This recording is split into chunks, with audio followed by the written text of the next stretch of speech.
June 28, 1944. Captain Masao Tanaka opened his calculation book for what would become the final entry. The candlelight flickered against the stone walls of Tunnel 7, 240 feet beneath Mount Tapochau. His hands had stopped trembling 2 weeks earlier. The island of Saipan was burning above him. 13 days of American bombardment had reduced 3/4 of the Japanese garrison to ash. Yet Tanaka remained focused on what should have been impossible. He had designed 17 interconnected cave positions across the mountain's volcanic face. The system was engineered to perfection. Concealment, redundancy, depth. The Americans would need months to root them out. They had 13 days remaining. What happened in those final hours would teach Tanaka a truth about modern warfare that textbooks never mentioned. A truth that came exactly 48 hours too late. Tanaka was a combat engineer, promoted to captain in 1943 after overseeing fortification projects in Burma and Manchuria. When he arrived at Saipan in March 1944, General Yoshitsugu Saito had given him a single strategic order: make the mountain a fortress. The Americans would come from the south. They would have to assault the heights. Every meter of elevation cost blood. Every tunnel increased the cost. Tanaka accepted the assignment with the confidence of a man who had studied enemy tactics. He had analyzed American amphibious operations across the Pacific. They were methodical, predictable. They would land, establish supply lines, then methodically grind forward. What he underestimated was not American courage, but American engineering. From March through June, Tanaka's command of 400 combat engineers transformed Mount Tapochau into a labyrinth of defensive positions. 47 separate caves, 3.2 kilometers of interconnected tunnels, multiple levels, each with exits leading to adjacent positions. Secondary positions behind tertiary positions, behind quaternary retreats. The system possessed redundancy at every stage. The Americans could destroy one cave. 10 others remained. They could collapse a tunnel. Alternate routes existed. It was mathematically elegant. It was designed to defeat direct assault and conventional bombardment. It should have been impregnable. The American invasion began on June 15th, with a scale that violated Tanaka's calculations. Not 50,000 troops as intelligence predicted. Not 100,000. The Marines reported 130,000 American soldiers and sailors converging on a single island. By June 22nd, the 2nd and 4th Marine Divisions had advanced 8,000 yards inland. The 27th Army Division was pushing from the south through terrain that should have favored defenders. Saito had ordered total resistance. Retreat would mean dishonor. Death was preferable to surrender. Tanaka understood the cultural imperative, but as an engineer, he recognized a different reality. His mathematical calculations showed exactly how long the defense could sustain itself. 54 days, assuming resupply arrived on schedule. The naval battle fought on June 19th and 20th destroyed that assumption. American carrier aircraft sank 3 Japanese aircraft carriers. The Philippine Sea was no longer Japanese. The resupply convoys would never arrive. The garrison was trapped. The defense now had not 54 days, but rather however many days, supplies could be rationed. When Tanaka calculated that number, he told no one. The answer was 17 days. The American assault was already 6 days old. By June 24th, Tanaka's command was receiving 1/10 of the promised food rations. Water had become a scarcity that required rationing. The medical supplies consisted of bandages and iodine. Antibiotics were gone. Quinine for malaria was gone. The garrison was starving and diseased before combat had even reached its final phase. Yet Tanaka drove his remaining engineers forward with mechanical focus. They dug deeper. They widened tunnels. They created additional positions. The defensive system grew more complex, even as the soldiers defending it grew weaker. The paradox was that the more elaborate the defense became, the more dependent it was on soldiers maintaining combat capability. Malaria had infected 45% of the garrison. Dysentery had incapacitated another 20%. Men were dying from preventable diseases at a rate that exceeded combat casualties. Yet the tunnels required defenders. The system required manning. The mathematics were collapsing in real time. Tanaka wrote in his engineering journal on June 25th. He had calculated that each additional tunnel required an average of 12 to 15 men to defend effectively. He had begun construction on the 16th major cave system on June 20th. But defending all 16 systems would require 192 to 240 combat-capable defenders. His actual force of healthy soldiers was declining toward 150. Within 48 hours, he would have insufficient personnel to man even half the defensive positions. It was a problem that only the Americans could solve. And they were solving it by advancing through the jungle. From his command post 400 feet underground, Tanaka received reports every 30 minutes through the communication system his engineers had constructed. Telephone lines connected the major cave positions. When one was damaged, runners moved through the tunnels. The pattern of incoming reports had been consistent for days. American infantry advancing toward cave entrance. Machine gun fire would repel them. Artillery would rain down. The Americans would pull back, regroup, reorganize, and advance again. It was predictable. It was manageable within the degraded garrison that Tanaka now commanded. But on the afternoon of June 28th, the reports changed in character. The first message came from Tunnel 3. Lieutenant Yoshida reported that Americans were using a new weapon, not artillery, not aircraft. A weapon deployed by small teams of 5 to 8 men, moving faster than the main assault units. They carried metal cylinders on their backs. The cylinders attached to what appeared to be pressurized hoses. The hoses ignited. Liquid fire poured from them in a controlled stream. It didn't explode in the manner of grenades. It flowed. It adhered to rock and earth. It burned with an intensity that made the volcanic stone itself begin to glow orange in the evening darkness. Tanaka's initial reaction was skepticism. Burning liquid deployed as a weapon. It sounded like propaganda. Impossible weapon rumors circulated constantly through the garrison. The Americans possessed secret rays, invisible tanks, weapons that defied physics. Tanaka was a scientist by training. He dismissed such talk as fatigue and fear-speaking. But the reports kept coming, and they were specific. By 1600 hours, Tunnel 5 reported the same weapon, and Tunnel 2, and Tunnel 11.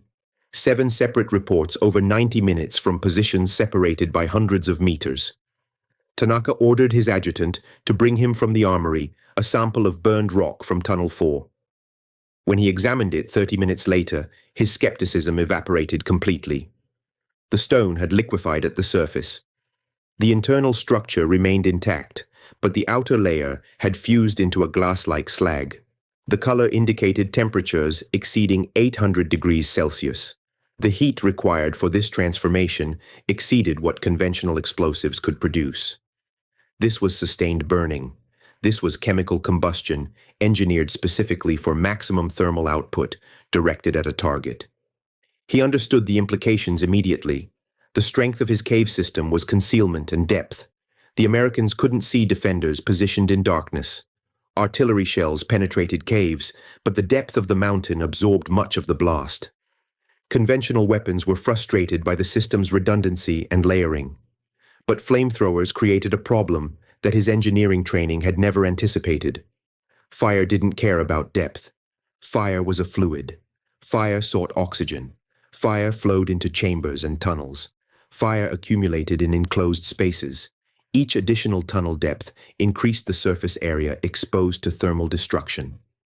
Tanaka began calculating the implications in his mind with the precision of a mathematician confronting an unsolvable equation.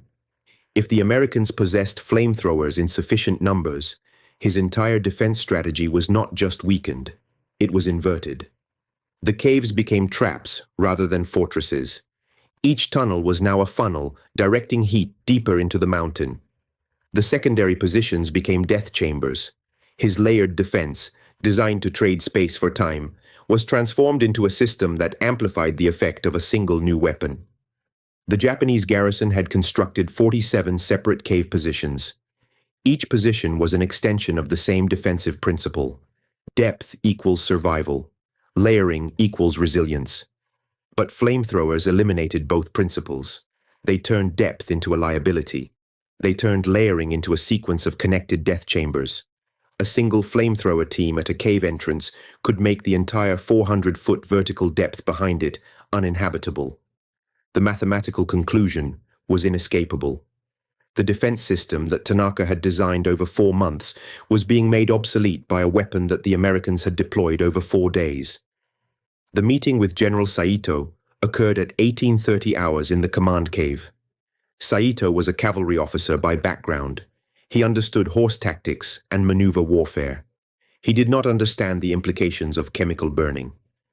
When Tanaka presented the evidence of the flamethrower deployment, Saito listened with the expression of a man receiving information he was not equipped to process. Tanaka showed him the photographs of burned rock from Tunnel 4. He described the reports from 7 separate cave positions. He calculated the thermal output required to produce glass-like slag on volcanic limestone. Saito's response was to ask what Tanaka recommended. Tanaka said that the defense needed to shift. The caves could no longer be held as sequential fallback positions. They needed to be defended at the entrance only, with lighter garrisons, minimizing the number of men exposed to flamethrower deployment. The interior of the mountain should be abandoned. The deeper positions should be evacuated and used only for command communications. Saito asked if this meant surrendering the defensive advantage of depth.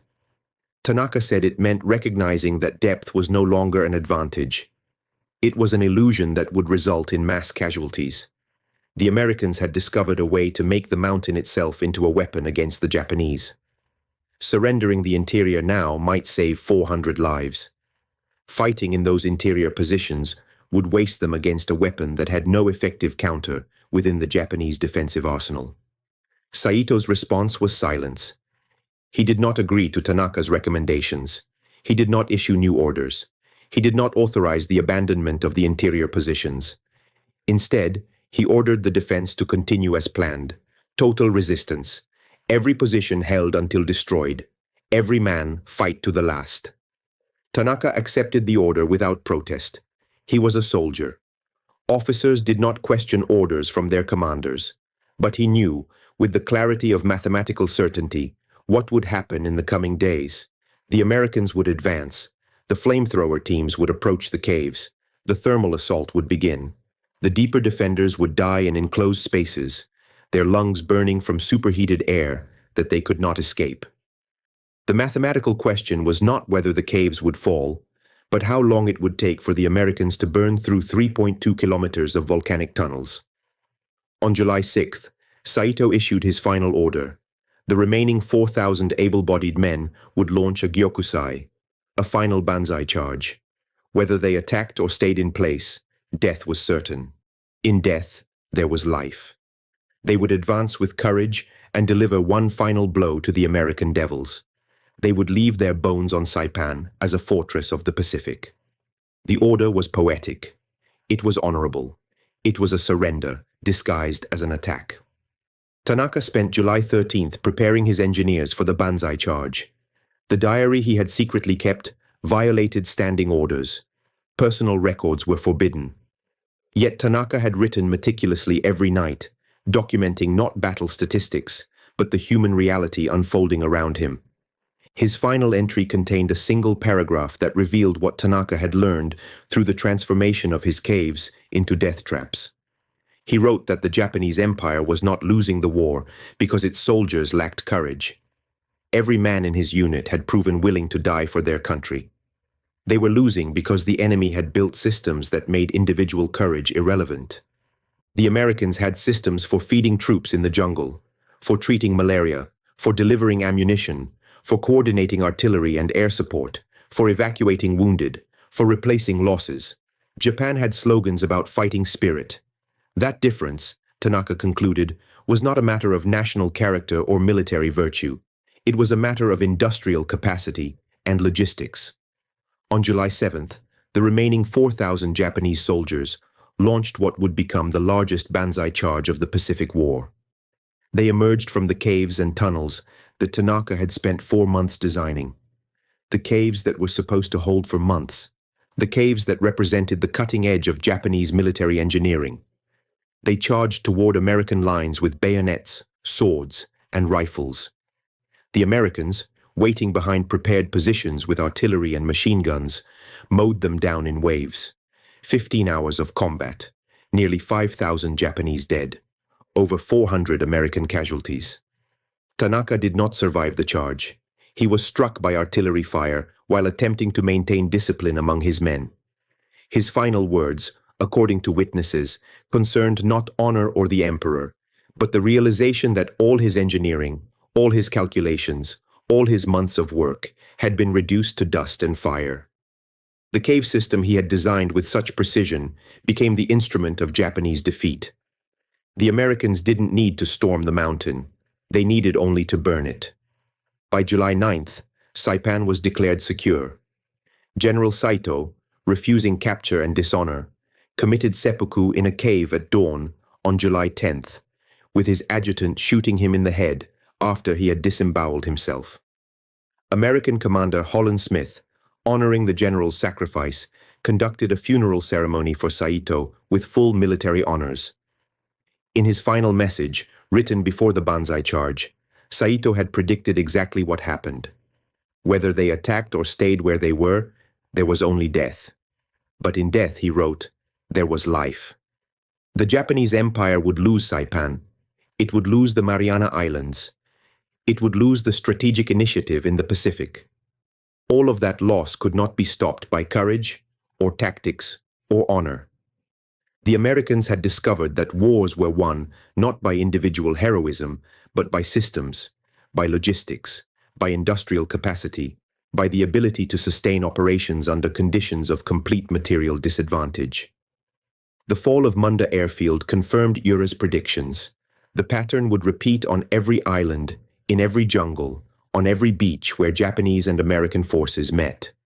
One side had systems, the other had slogans.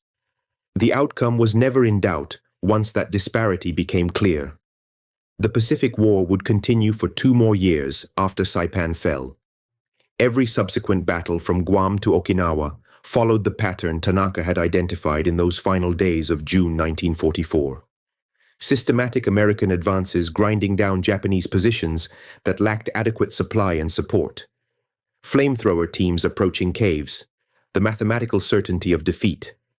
The diary that Tanaka kept, discovered among the ruins after the battle, remains one of the most honest assessments of Japanese military failures, written by a serving officer. His analysis proved tragically accurate. Japan's emphasis on fighting spirit and tactical aggression could not overcome systematic American superiority in logistics, coordination, and material support. Modern military analysts use Tanaka's observations as case studies in how wars are actually won and lost. His realization about the relationship between supply, morale, and combat effectiveness is taught at war colleges as an example of how battles that seem decided by individual courage are actually decided by organizational capability and systematic support. The side with better systems will defeat the side with better slogans every time. If this story revealed something about the Pacific War you hadn't considered before, hit that like button and subscribe for more untold stories from World War II. What aspect of the Saipan battle surprised you most? Share your thoughts in the comments below. Thanks for watching, and remember that history is written by those who understand that courage alone is never enough when the enemy has superior systems.